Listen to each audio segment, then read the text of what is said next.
नमस्कार.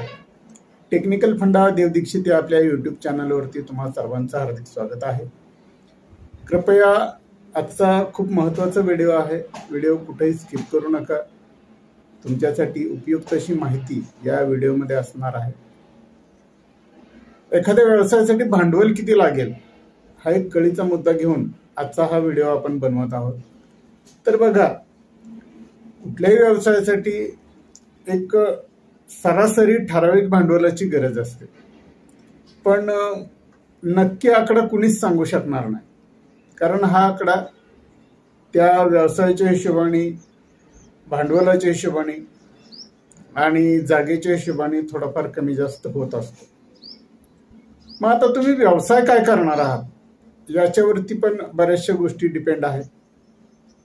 साधारण तुम्ही एखादं छोटंसं पान शॉप टाकणार आहात, मीडियमचं कपड्याचं दुकान टाकणार आहात, किंवा भाजीपाल्याचं दुकान टाकणार आहात, दूध डेअरी चालू करणार आहात, की एखादं मोठं कंपनीचं शोरूम चालू करणार आहात, की एखादी कंपनी तुम्ही चालू करणार आहात, याच्यावरती या भांडवलाचा सगळा आकडा अवलंबून असतो.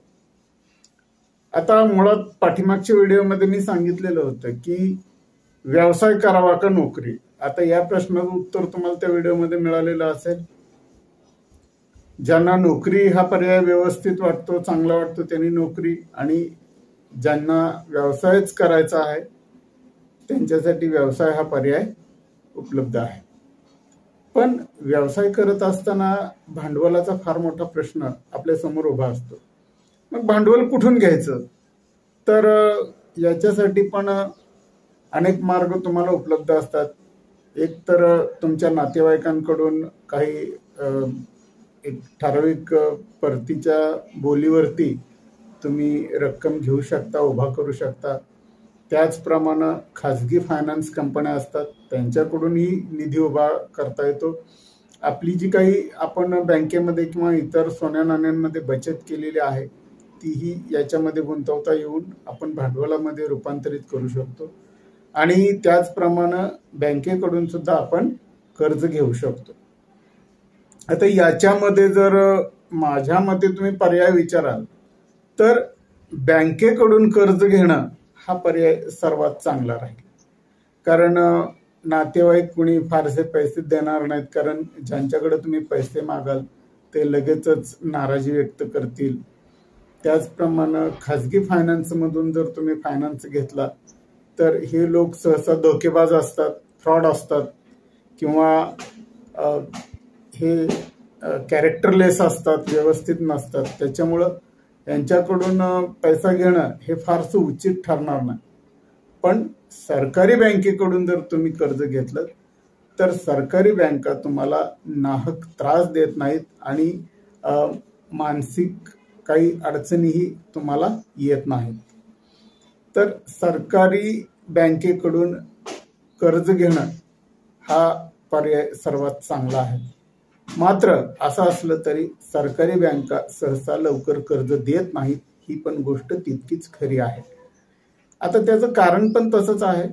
जोपर्यंत सरकारी बँकेला तुमच्या व्यवसायाची खातरजमा होत नाही, तुमच्या व्यवसायाचं स्वरूप लक्षात येत नाही, त्याचा नफा तोटा बँकेला कळत नाही, तोपर्यंत बँक तरी तुम्हाला कसं आणि कुठून कर्ज देणार.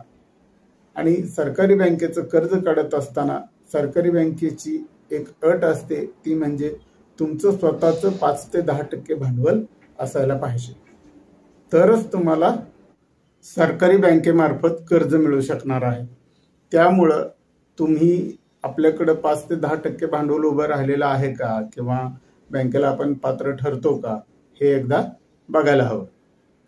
आता व्यवसाय कोणत्याही पद्धतीचा, कुठल्याही प्रकारचा असू द्या, एक सरासरी भांडवल जरी तुमच्याकडे असेल तरी तुम्हाला चालू शकेल. समजा छोट्यातला छोटा व्यवसाय जरी तुम्हाला करायचा झाला तर अगदी केवळ 500 रुपये भांडवलापासून सुद्धा व्यवसाय चालू करता येतो. मात्र जे लहान व्यवसाय असतात कदाचित त्यामध्ये आपल्याला कधी कधी कमीपणा वाटू शकतो. आपण असंही विचार करू शकतो की लोक काय म्हणतील, मित्रांना काय वाटेल, नातेवाईक काय विचार करतील. तर तुम्हाला ज्या वेळेला आर्थिक गरज असते, पैसा लागत असतो, त्यावेळेला हे लोक मदतीला येत नाहीत. त्यामुळं याला काय वाटेल त्याला काय वाटेल असा विचार करण्यापेक्षा सुद्धा आपल्याला व्यवसाय अगदी छोटा असला तरी त्याच्यातून चांगल्या प्रकारे डेव्हलपमेंट कशी करता येईल आणि त्याच्यातून 4 पैसे चांगले कसे मिळतील हे तुम्ही बघा. ते फार महत्वाचं आहे. आणि कुठलाही धंदा हलका किंवा भारी असा काही नसतो. आपण तो व्यवसाय कसा करतो त्याच्यावरती सगळ्या गोष्टी अवलंबून असतात.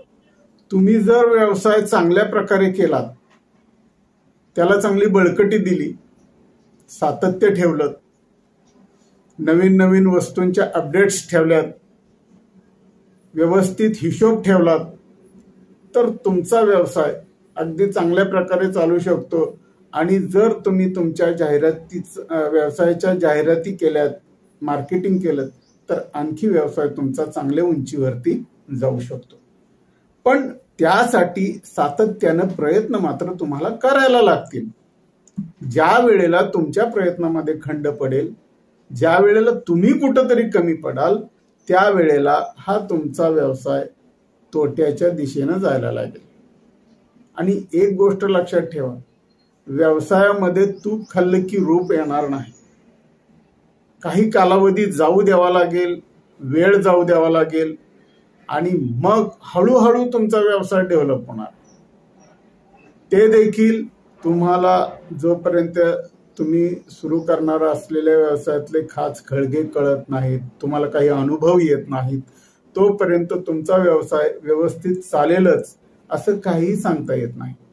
पण ज्या वेळेला तुम्हाला या सगळ्या गोष्टी कळायला लागतील, तुमचा व्यवसाय योग्य मार्गाने चाललाय असं तुमच्या लक्षात येईल, त्यावेळेला मात्र तुम्ही व्यवसायामध्ये नवनवीन प्रयोग करू शकता आणि तुमचा व्यवसाय डेव्हलप करू शकता.